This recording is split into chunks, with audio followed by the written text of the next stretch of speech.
হরে কৃষ্ণ। রাধে রাধে। আমরা ভগবানের যে চরণ পাবো, আমাদেরকে কি করতে হবে? সর্বপ্রথম আমাদেরকে গুরুর চরণ আশ্রয় করতে হবে।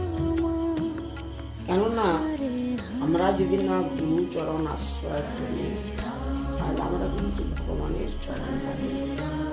যেই গুরু সেই কৃষ্ণ, ভজ নিষ্ঠা নামেরও সহিত আছেন আপন আশ্রয় করিয়া বন্ধ শ্রী গুরু চরণ, যাহা হতে মিলে রে ভাই কৃষ্ণ প্রেমধন, জীবেরও নিস্তারও লাগে নন্দ সুত হরি, ভুবনে প্রকাশ